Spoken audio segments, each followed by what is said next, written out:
Здравствуйте всем! Добро пожаловать на канал Магия Песка. Старинные турецкие гаремные гадания на песке для вас, мои дорогие зрители, гости, подписчики. Всем вам огромное спасибо за то, что вы есть, за то, что вы смотрите мой канал, за то, что активно участвуете в жизни моего канала, за ваши лайки, за вашу подписку, за ваши теплые добрые комментарии, за ваши донаты. Земной вам поклон.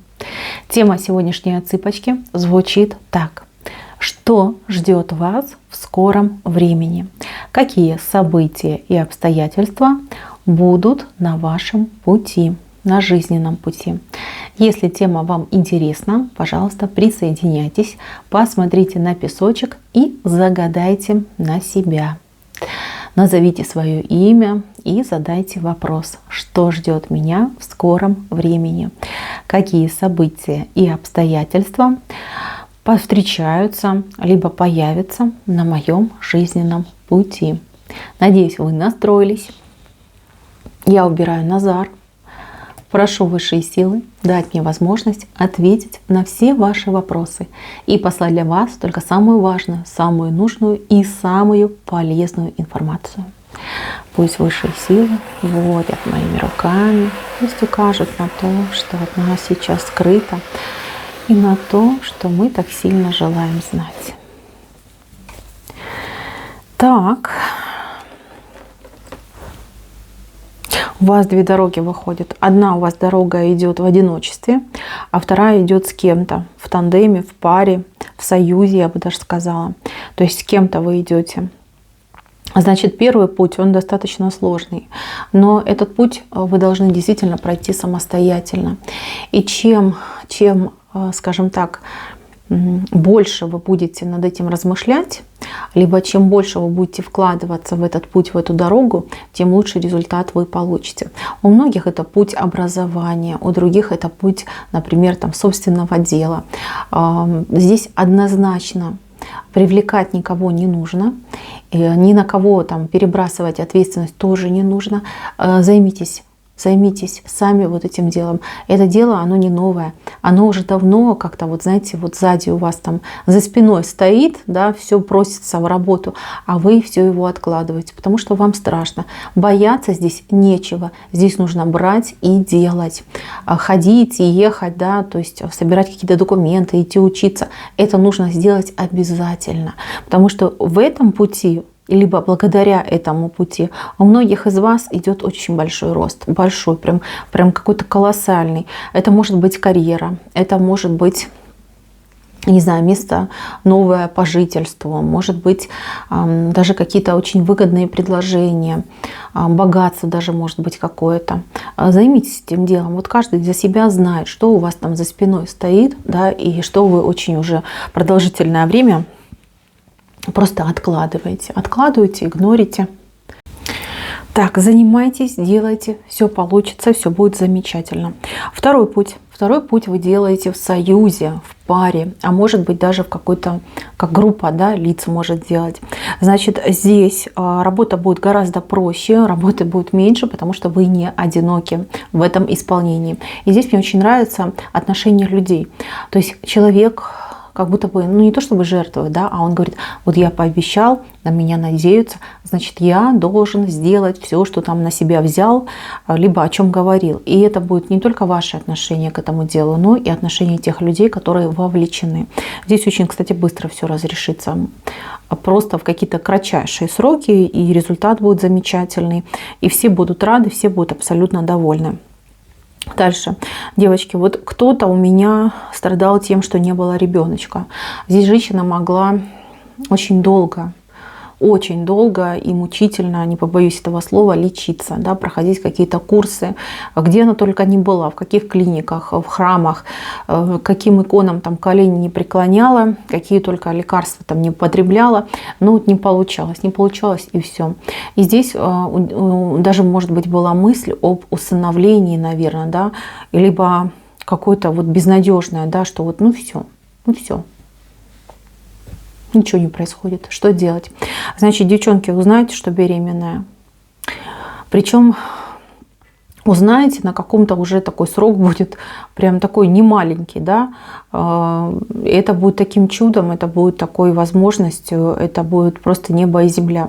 Но сразу хочу сказать, если вы уже начали процесс, например, на усыновление, либо четко там решили для себя, что я буду брать ребеночка, да, который нуждается в материнской любви и заботе, то здесь нельзя сходить со своего пути. То есть, если вы хотите, чтобы у вас все прям, да, то тогда, если вы там себе надумали, если даже кому-то пообещали, то нужно это делать. Вот как хотите. Я понимаю, что это сложно, и понимаю, ну, что может быть, да, человек, ну, сомневаться начнет, да, а как я это все потяну.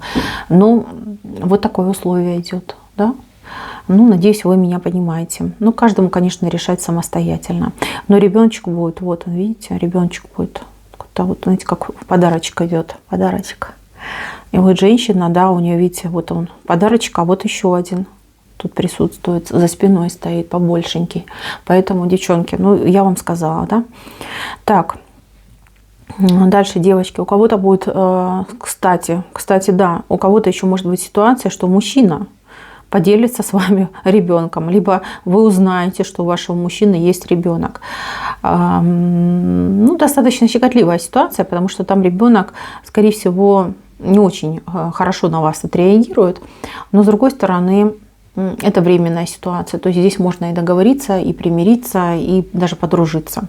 Вот, так что, девочки, ну, то есть какой-то сюрприз ребенок как сюрприз идет. У кого-то это действительно долгожданная беременность, а у кого-то вот мужчинка подкинет вам такой сюрприз.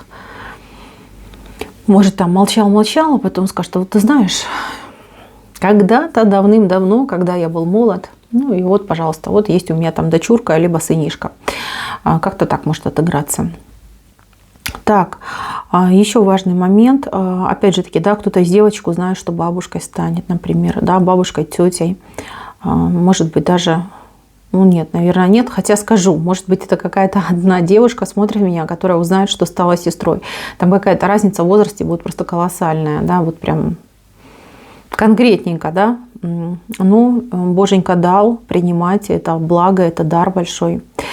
Так, здесь мне очень нравится вот этот союз двух людей. Здесь двое решают быть вместе. Здесь люди могут сойтись в отношения, да, то есть после там знакомства тут будет предложение: давай будем там встречаться, общаться, возможно, даже жить вместе. А кто-то начинает жить вместе под одной крышей. Значит, здесь какие-то очень аккуратные отношения, да, когда люди пытаются, ну, как вот там в цирке, как эквилибрист, по-моему, называется, да. Напишите, пожалуйста, в комментариях, как это правильно.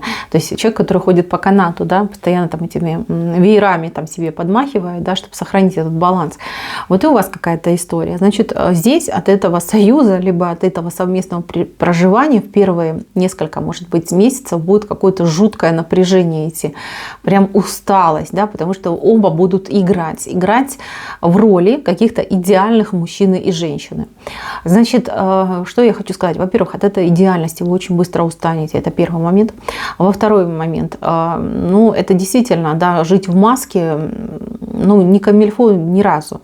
И третий момент, здесь могут быть разочарования друг в друге.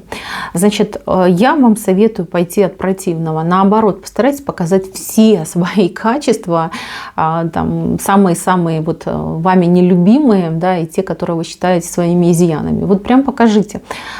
Поверьте, ваш мужчина это оценит. И то же самое, если смотрит меня мужчина, женщина оценит честность, прямоту. Потому что вот эта наигранность, может быть, это и не фальшь, да, но это наигранность, она будет чувствоваться. И она будет разрушать ваши отношения. Вместо того, чтобы скреплять, она, наоборот, будет разрушать. Поэтому не отгораживайтесь друг от друга. Потому что, смотрите, вот женщина стоит, руку вот так, да, рукой отгораживается, и вот мужчина то же самое делает. Не надо этого делать. Вообще не надо. Если вы подозреваете, что ваш партнер, значит, вступил на эту скользкую дорожку, поговорите. Поговорите и объясните. Скажите: я так не хочу. Я хочу, чтобы все было честно, открыто и прямо. Может быть, ты там громко пукаешь, либо там долго в туалете сидишь. Ну, я ж тебя люблю, да? Ну, куда от этого деться? Это физиология. Каждый человек там по-своему как-то себя реализует, да? Может быть, у вас тоже какие-то свои там приколы есть.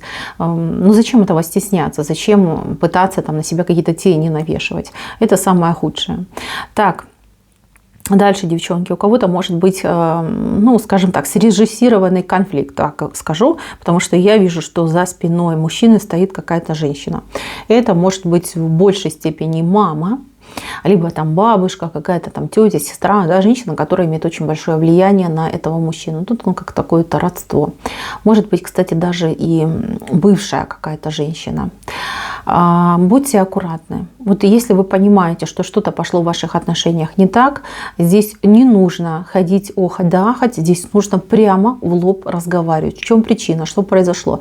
Вы узнаете, что произошло, и у вас будут ключи, будет важная, нужная, полезная информация для того, чтобы все это, скажем так, отменить, да, переиграть в свою сторону.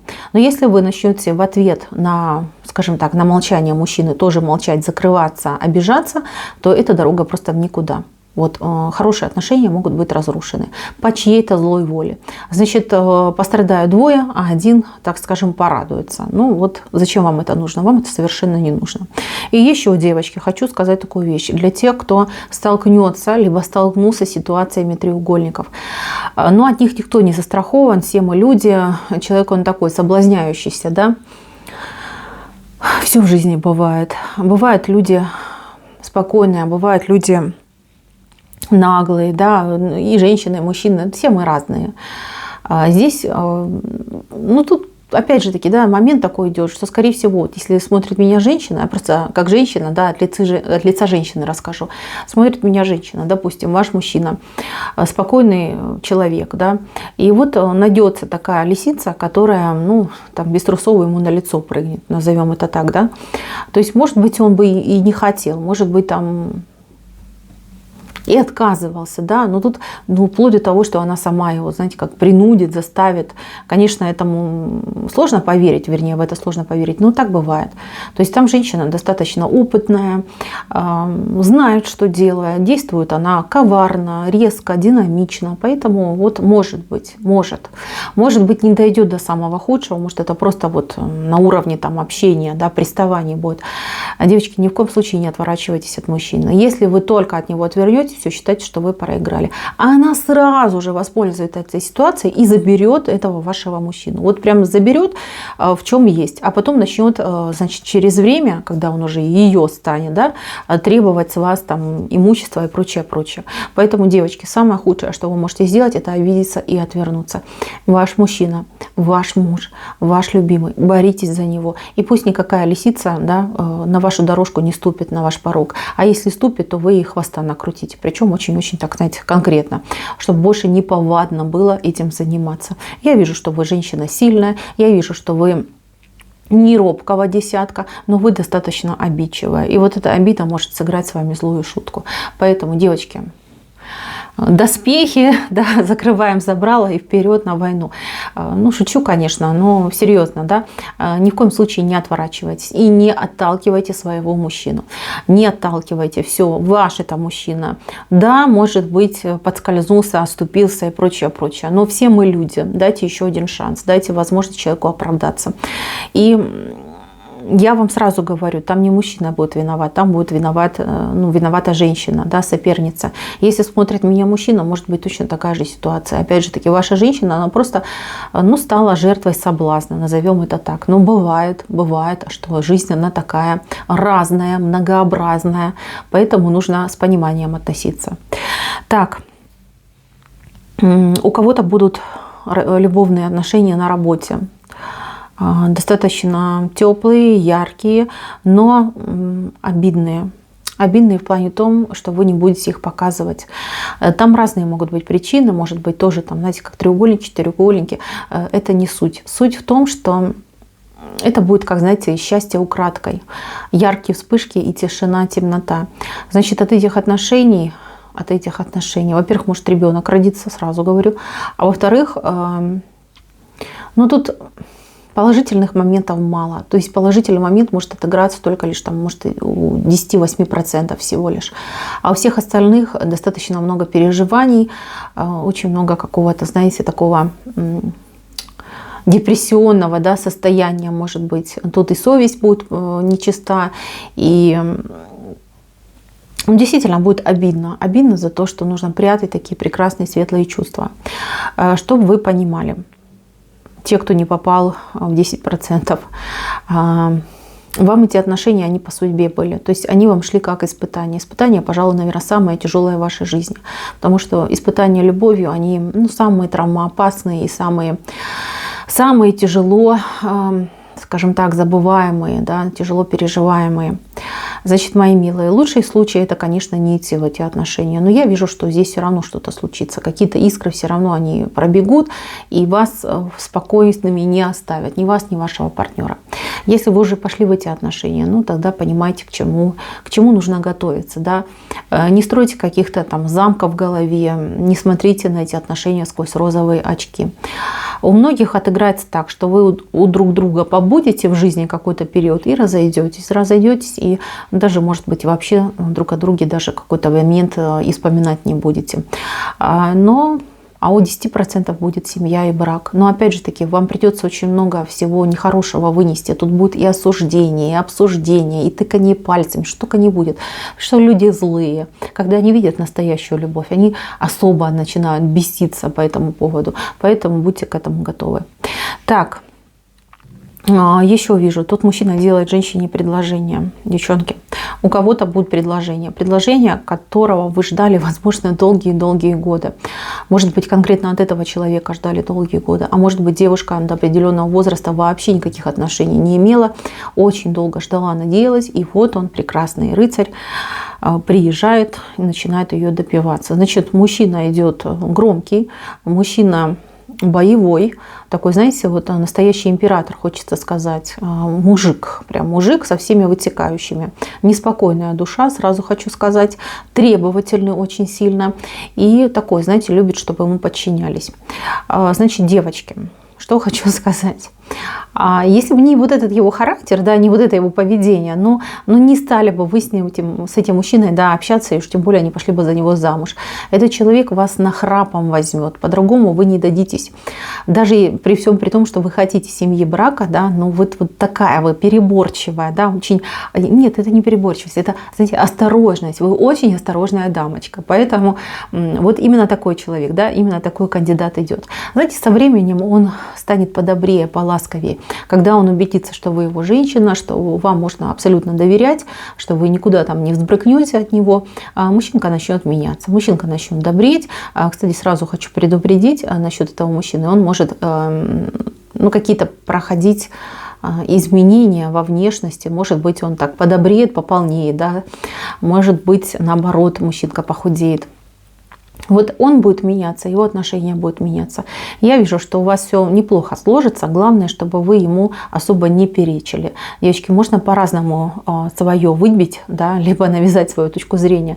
Главное, не конфликтом, потому что этот человек в конфликте, нет ему равных. Вот такой вот у него характер. Жаркий, яркий, непобедимый. Поэтому будьте поаккуратнее. Мужчина неплохой, он работать будет и с вами всем своим, вернее, добром поделится. Хороший человек. Но такой специфический немножко, да, особенно вот по характеру и по реализации себя в жизни. Так, я вижу здесь очень успешного человека, который просто из какой-то нищеты вышел. Нищета, лишение, потери, обездоленность. Может быть, человек, кстати, и сирота, либо наполовину сирота. То есть, если человек посмотрит себе за спину, он поймет, что жизнь была очень тяжелой, безрадостной и какой-то, прям не жизнь, а полоса препятствий, да, и все время вот прям как догоняла что-то, да, догоняла, и нужно было бежать, и бег этот был по кругу, какой-то бесконечный, да, человек пытался просто выживать, и не всегда это получалось. А тут в один момент грубо говоря, на пустом месте от какой-то маленькой абсурдной идеи, может быть, да, абсурдная, потому что вы будете говорить о своей идее, люди будут смотреть, крутить пальцем у виска и говорить: да ты что, тютю совсем, что что это такое, что это за бред? Нужно там идти работать там, на заводе, я не знаю, там в поле. А ты вот что-то придумал такое глупое и начинаешь это делать. Ну, а вы будете делать. И знаете, такой результат будет. Просто люди сойдут с ума, когда увидят, чего вы добились, каких больших денег вы сможете заработать. Нет, даже не то, чтобы большие деньги. Тут будет именно какая-то гениальная идея, что-то настолько новаторское, настолько необычное. То есть по факту получается, что вы работаете там буквально там час, да, что-то делать, при этом вы получаете очень большие деньги. Я не могу сказать, что это будет, но я вижу, что работать вы будете мало, а получать вы будете много. И все будут этому крайне прям завидовать, да, думать, о, вот это да, вот это поворот. Вот человек выбился, да, на какой-то вот ерунде, да, и вот так вырос. Значит, что хочу сказать. Всегда ставьте на себя защиту. Защитой могут быть всякие амулеты, всякие предметы, молитвы могут обереги быть, да, вот 90-й псалом я всегда советую. Напишите своей рукой на бумажке, с собой носите замечательный оберег. Он так и называется, да, от врагов и недоброжелателей. Еще что может быть, если вы другой веры, например, да, тоже есть очень интересные суры. Если интересно будет, напишите, я как-нибудь подготовлю, скажу, как называется. Вот люди с собой тоже могут писать, да, и носить с собой, либо попросить хаджу, чтобы вам написал. Еще может быть практика на чистки, да, вот там заведите себе за правило, там делать там 2-3 чистки в неделю, там солью, водичкой, свечой, вот чем можете. Потому что завидовать вам будет очень сильно. Просто, знаете, люди, они всегда грешат этим, да, особенно они когда не понимают вот весь процесс, либо технологию, у людей прям ум за разум заходит, да, и вот нет бы посидеть, поразбираться, либо самому попробовать, им проще посидеть и позавидовать. Поэтому вот эта ситуация может быть в вашей жизни. Так, еще из важного, что хочу сказать. У кого-то здесь преодоление какой-то тяжелой болезни, какое-то заболевание, которое достаточно долго беспокоило, может быть, это не совсем ваше, может быть, кого-то из ваших близких, но вы воспринимаете как свое. Здесь идет стопроцентная ремиссия, идет восстановление, идет вот достаточно кропотливое лечение, но очень-очень эффективное. То есть, что бы вам там ни говорили, вам удастся. И 50% этой удачи, да, вот то, что удастся победить, будет от вас исходить, от вашей веры, от вашего вот этого острого желания и от ваших действий. Конкретные действия вы будете делать. Может быть, там нужно будет как-то строго соблюдать какие-то правила, может, прием лекарств какой-то строгий, может быть, наоборот, там физиотерапия, может быть, какие-то, не знаю, там режим какой-то специальный, питания и отдыха. Но я вижу, что получится, я вижу, что преодолеете. Это будет просто, не знаю, там венец всему. Потому что деньги всегда можно там найти, заработать, это не проблема. А вот здоровье, вернуть, вернее, даже здоровье, либо восстановить, это сравни как чудо. И это чудо обязательно произойдет либо с вами, либо с теми, кого вы очень-очень любите. Мои дорогие, на этом все. Спасибо всем за внимание. Всем пока-пока.